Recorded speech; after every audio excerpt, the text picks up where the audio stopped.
जय हिंद प्यारे मित्रों। आज इस क्लास में हम संस्कृत पेडागोजी के मोस्ट इम्पोर्टेंट सिलेक्टेड प्रश्न पढ़ने वाले हैं आसान भाषा में, जो आपके एग्जाम पैटर्न पर हैं, जिन्हें यदि आप पढ़ते हैं तो यहाँ से आपको एग्जाम में प्रश्न देखने को मिलेंगे। तो चलिए भाई शुरू करते हैं हम प्रश्न क्रमांक 1 से। कहा गया है एकस्य प्रभावी भाषा पाठस्य आरंभः भवति, अर्थात यहाँ पर इसका अर्थ हुआ एक प्रभावी भाषा पाठ का आरंभ खाली स्थान से होता है। किससे होता है?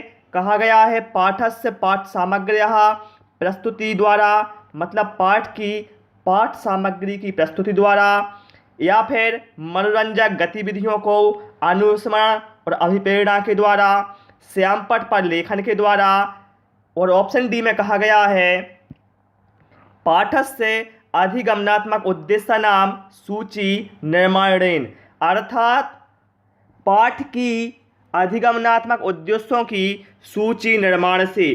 तो यहाँ पर राइट आंसर हमारा ऑप्शन डी के साथ चला जाएगा। एक प्रभावी भाषा पाठ का आरंभ होता है पाठ के अधिगमनात्मक उद्देश्यों की सूची निर्माण से। ठीक है, प्रश्न क्रमांक 2 पर आते हैं। कहा गया है चित्र ही अवबोधनम अत्र परिणामकारी भवति, अर्थात यहाँ पर इसका अर्थ हुआ चित्रों का अवबोधन या फिर अवलोकन इसमें परिणामकारी होता है। वाक्य कौशलम वर्धने, श्रवण कौशल वर्धने, साहित्य कौशल वर्धने, या फिर कला कौशल वर्धने। तो देखिए सीधा साधा आप यहाँ पर समझ सकते हैं, चित्रों का अवबोधन या अवलोकन ये परिणामकारी किस में होगा? देखिए ना वाक्य कौशल को बढ़ाने में होगा, ना साहित्य कौशल को, ना श्रवण कौशल को, बल्कि क्या है चित्र से क्या है इससे जो कला कौशल है वो बढ़ता है। तो यहाँ पर राइट आंसर हमारा ऑप्शन डी के साथ चला जाएगा। और आप सभी से रिक्वेस्ट है, यदि आपको हमारी क्लास पसंद आती है तो वीडियो को लाइक और शेयर अवश्य कर दें।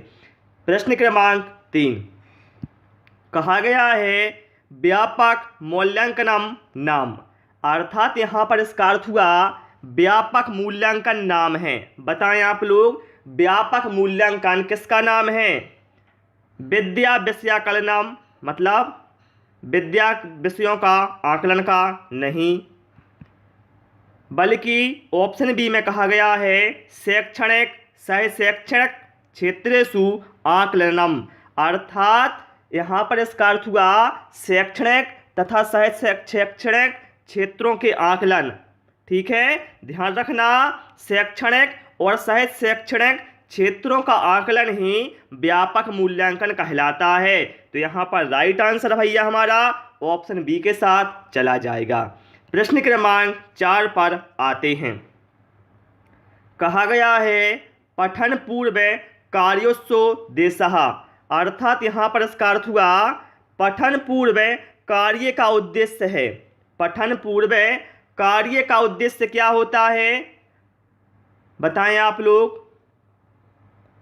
तो देखिए पठन पूर्व कार्य का उद्देश्य होता है कि मुख्य विषय प्रस्तुतौ छात्राणां प्रेरणम, अर्थात मुख्य विषय को प्रस्तुत करके छात्रों को प्रेरणा देना, ये होता है पठन पूर्व कार्य का उद्देश्य। तो यहाँ पर राइट आंसर हमारा ऑप्शन बी के साथ चला जाएगा। प्रश्न क्रमांक 5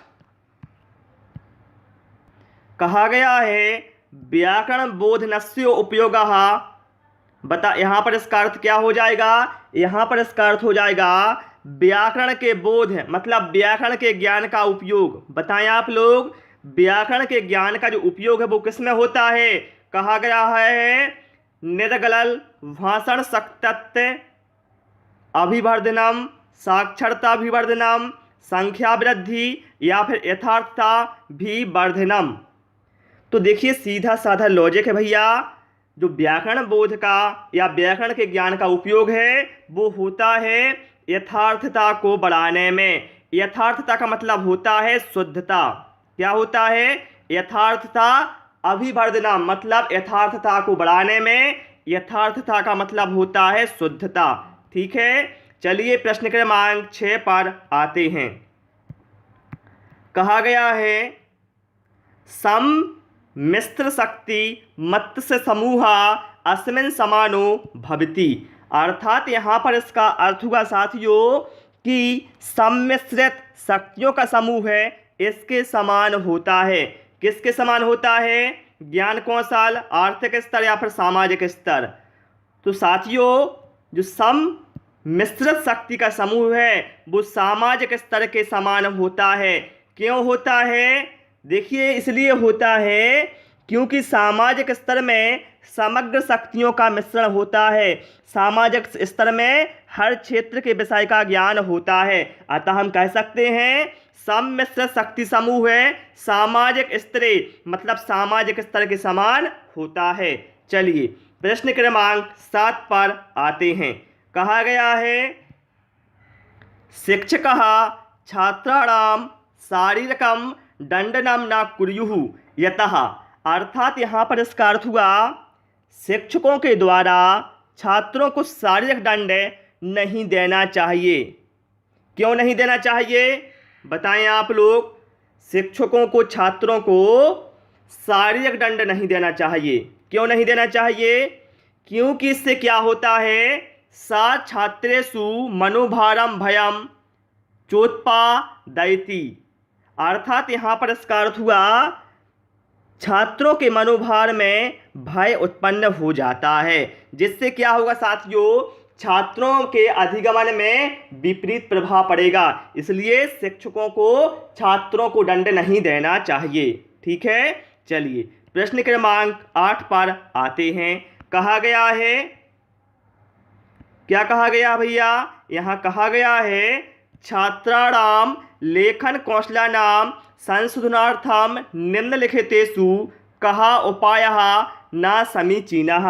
अर्थात यहाँ पर इसका अर्थ हुआ छात्रों के लेखन कौशल में संशोधन के लिए निम्नलिखित में से कौन सा उपाय न समीचीनः मतलब उचित नहीं है। तो देखिए छात्रों में लेखन कौशल के संशोधन के लिए यदि शिक्षक क्या करता है रक्त वर्ण द्वारा छात्रकृत त्रुटिनाम संशोधनम अर्थात लाल रंग के द्वारा छात्रों की त्रुटियों का संशोधन करना ये लेखन कौशल में संशोधन के लिए उचित उपाय नहीं है। तो यही बिल्कुल अपना करेक्ट आंसर हो जाएगा। ठीक है, चलिए प्रश्न क्रमांक 9 पर आते हैं। कहा गया है कक्षयः मिश्रित योग्यता समूह सा एव यत्र। अर्थात यहाँ पर इसका अर्थ हुआ साथियों कक्षाओं में मिश्रित योग्यता समूह है वही होता है जहाँ क्या होता है मिश्रित योग्यता। भैया मिश्रित योग्यता से मतलब क्या है? इसमें भैया विभिन्न योग्यता के बच्चे होते हैं ना। ये तो आपने सभी पढ़ा है, चाहे बाल विकास हो चाहे किसी भी सब्जेक्ट की पेडागोजी हो, सभी जानते हैं मिश्रित योग्यता कक्षा का मतलब होता है उसमें मंद गति के शिक्षार्थी भी होंगे और उच्च उपलब्धि वाले शिक्षार्थी भी होते हैं। तो यहाँ पर देखिए ऑप्शन सी में कहा गया है मंद गति शिक्षार्थिनः उच्च उपलब्धि प्राप्तः च मिलित्वा पठन्ति। अर्थात मंद गति के छात्र और उच्च उपलब्धि वाले छात्र जहां पर मिलकर पढ़ते हैं उस कक्षा को कहा जाता है मिश्रित योग्यता समूह कक्षा। ठीक है, तो यहाँ पर राइट आंसर हमारा क्या है? ऑप्शन सी के साथ चला जाएगा। देखिए हिंदी और संस्कृत में थोड़ा सा ही डिफरेंस होता है, बस आप उसको ए ना सोचे हमसे नहीं बनेगा, कोशिश करें बिल्कुल अर्थ निकल आएगा। चलिए प्रश्न क्रमांक 10 कहा गया है श्रवण कौशलाभिवर्धने अत्यंत परिणामकारिणी कर्तव्यानि। अर्थात यहाँ पर इसका अर्थ हुआ श्रवण कौशल बढ़ाने के लिए अत्यंत परिणामकारी कर्तव्य है। क्या है भैया? श्रवण कौशल बढ़ाने के लिए अत्यंत परिणामकारी कर्तव्य क्या होगा? क्या है? सुनने से पहले छात्र स्वयं पढ़ें। तो यहाँ पर ऑप्शन डी में बिल्कुल सही दिया है। क्या कहा गया है? श्रवणाय परिचितानां पाठ्यानाम उपयोगः, अर्थात क्या है, सुनने के लिए परिचित पाठों का उपयोग। इससे क्या है, श्रवण कौशल अभिवर्धन अत्यंत परिणामकारी होगा। ठीक है, तो यहाँ पर राइट आंसर क्या है भैया हमारा, ऑप्शन डी के साथ चला जाएगा, क्योंकि इसमें क्या है, जब छात्र सुनने के लिए परिचित पाठों का उपयोग होगा छात्रों के बीच, तो छात्रों में क्या है, छात्रों में रुचि उत्पन्न होगी, जिसकी वजह से श्रवण कौशल है वो बढ़ेगा। ठीक है, तो चलिए साथियों, इसमें केवल हमने 10 क्वेश्चन ही इंक्लूड किए थे, जो कि मैंने आपको व्याख्या सह समझा दिए हैं। आपको क्लास कैसी लगी, कोई डाउट है तो हमें कमेंट कर सकते हैं। वीडियो पसंद आया हो वीडियो को लाइक करें, दोस्तों के साथ शेयर करें, और नए नए वीडियो पाने के लिए पारस फ्री एजुकेशन चैनल को जरूर सब्सक्राइब कर लें। Thanks for watching this video.